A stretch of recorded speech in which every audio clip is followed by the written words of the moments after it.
Hi there, and welcome back to making your own wooden fairy house. At this point, you should have a base, you should have some doors, and hopefully you should have a body of water. Should be looking pretty good. We are now ready to move on to stairs and ladders. Now you can see here, I've got on this house 3 different levels up here, and then of course the base level.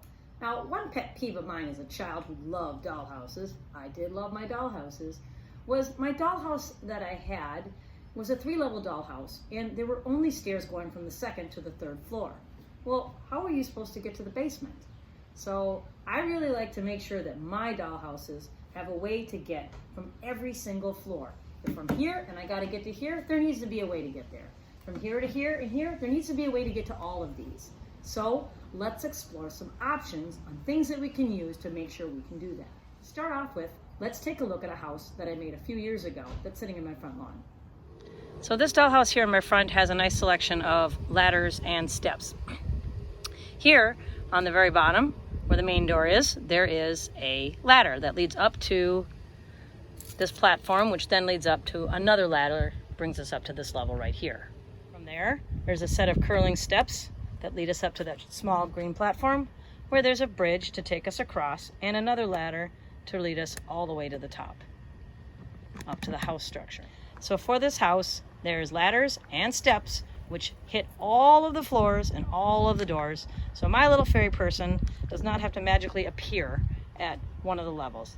Always a way to get there. So let's take a look at the fairy house I've got going on here. First of all, I've got this door that's kind of not on the ground. So I'm going to need to make a platform to get to that door, and then I'm going to need a way to get up to the platform. Because it's pretty low, I'm just going to go with a standard ladder on that one. Little tiny ladder, maybe a few rungs. But to get to these taller areas, it's kind of a lot of work to make all those rungs, and those kind of ladders do fall apart over time with the elements, especially if this house is outside. So I think I'm going to go with the more fun option, which is the rope ladder. As far as those curved cookie steps, those tree cookie steps, they're really awesome. They do break down a little bit more over time, and they don't do so well over huge distances. They tend to fall apart, so I save those for shorter distances. So I could do one of those from there to there as well. So for right now, I think I'm going to make the rope ladder, and I think I'm going to make the rope ladder go to this level, and then from there I can get to the other levels. Here are the supplies I'm going to need for my rope ladder. I'm going to need some wood pieces, which I cut using my table saw, or you could use the hand saw for that too, whichever you got. This is pine. These are probably about 2.5, 3 inches wide, because that's what I decided I liked. Do whatever size you want. Pine's a pretty good wood, and this wood is already old. It's not green. That'll make it easier to drill. You're going to need an electric drill, a drill bit that's about the width of this thing so you can get it through. You're going to need some leather cording is what I've been using. I suppose you could use chain, like a thin chain or something. Cotton string, if you're going to put it outside, is not going to hold up to the elements. Neither will twine or anything like that. I found this leather stuff holds up pretty well. And you're also going to need a way to hold your wood. I've got a little table vise here that just sits there so that I can hold it while I drill my holes. All right, let's do it. Now I'm going to want to make sure that my rope doesn't go through the very end so the wood doesn't crack. So I've moved it in a little bit there. And now I just need to go through all my wood pieces and just make sure the rope kind of falls out the same distance so that it looks nice and even. So I'm just going to use my Sharpie marker and mark a spot on each one where I'm going to be drilling those holes.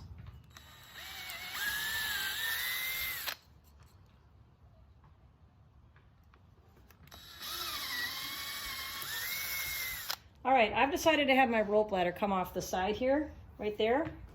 Now, if you're really motivated, you could actually drill a hole right here or cut out some kind of shape.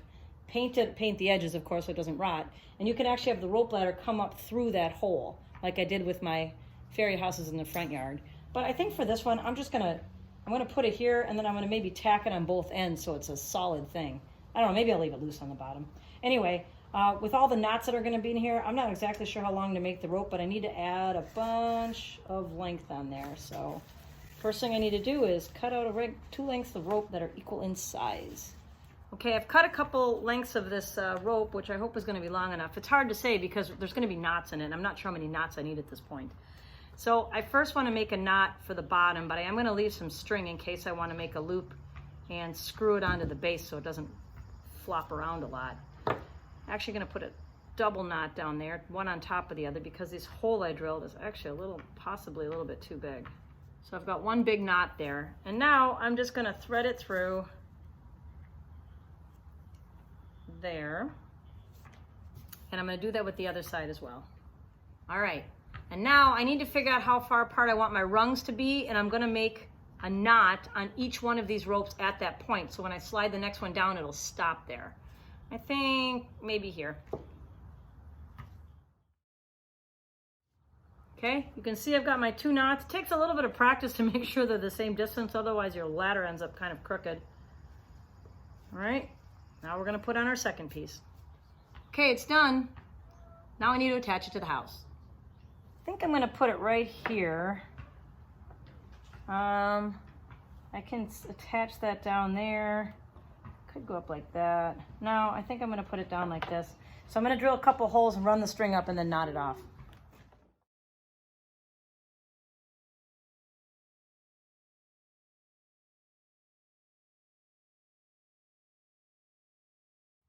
And as far as how I'm gonna attach it down here, I could stretch it out like that if I wanted to, or I could just let it dangle. Either one. I might even have it too long. If I'm gonna let it dangle, I might just tie it off there. Maybe I'll do that. And there you go, there's the final product. One rope ladder, getting us from the bottom level to here. Now we gotta go from here to here, or to here, or both.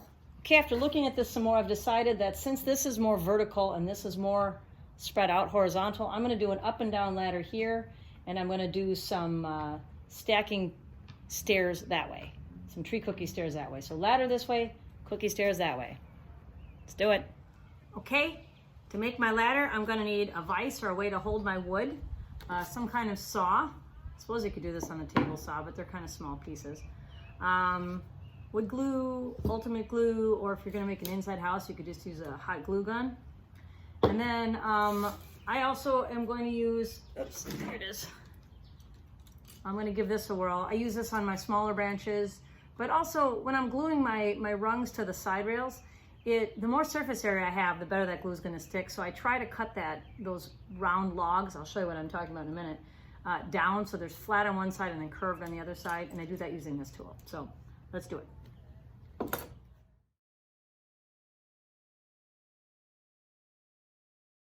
All right, here's the side rails on my ladder. Now I could just make it an up and down ladder, but that's not nearly as whimsical. It's always kind of fun if you do something like that. So then I just need to cut some rungs going the other direction, or in this case, I could probably use my pruning thing. I'm gonna try to cut down the middle of this thing, although this is not straight. This might not go well.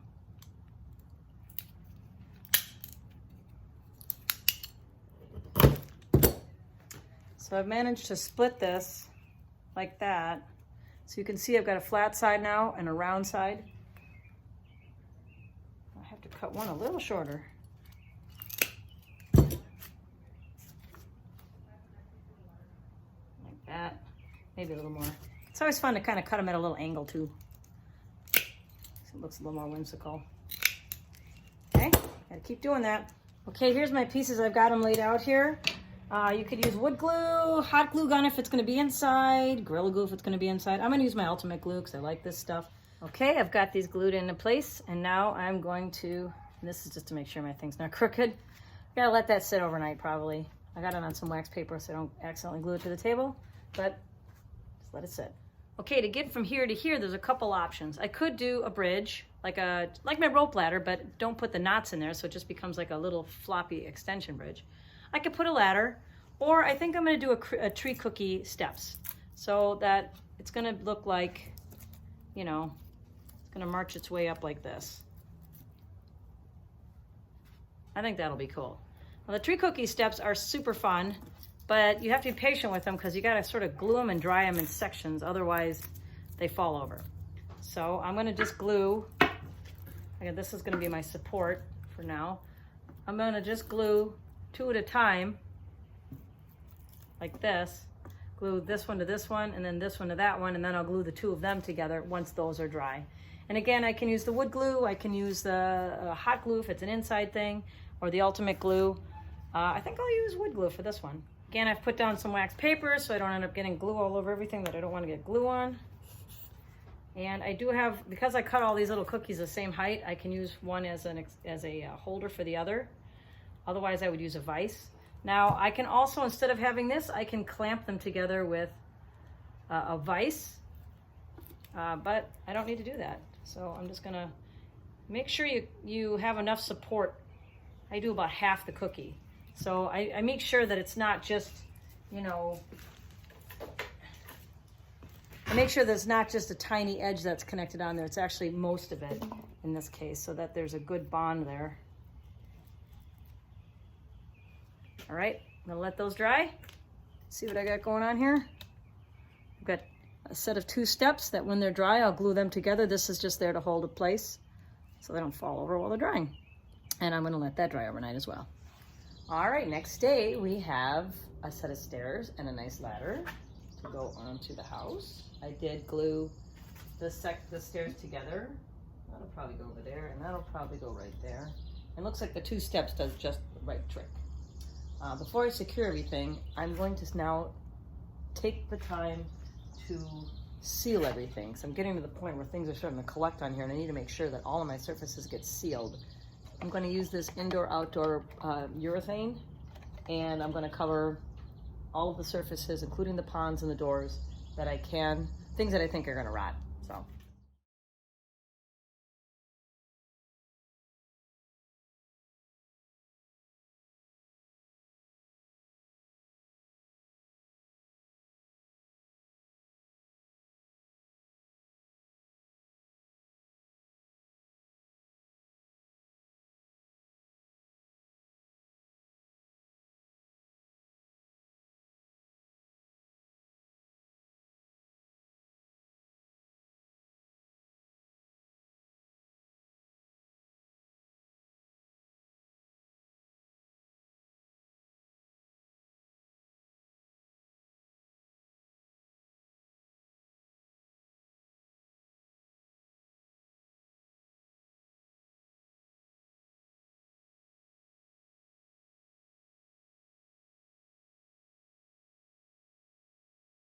So as a side note, if you're going to have your house inside, you probably don't need to do this step.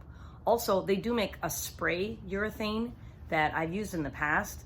I think that it doesn't put as heavy a coat on, so in the situations like my front yard where it's in full sun, it didn't stay on very well, and I found that stuff faded and started to fall apart. The sun is really hard on these wood pieces, especially if there's still bark attached. The bark starts to fall off, the glue starts to fall apart.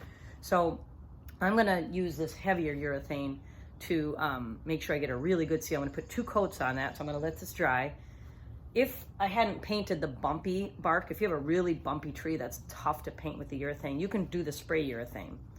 If you're gonna be in a sunny setting and use that spray urethane, you're probably gonna need to reapply it once a year or twice a year, maybe in the beginning of the season and the end of the season, just to protect your stuff. And like I said, if you're inside, you probably don't need to do this at all. The last house I had that was an inside house, I did not. I just used the spray stuff, and it was a very light coat. It was fine. That's the end of this lesson on making ladders and stairs. This house is really coming along. The next lesson will be on building structures and furniture.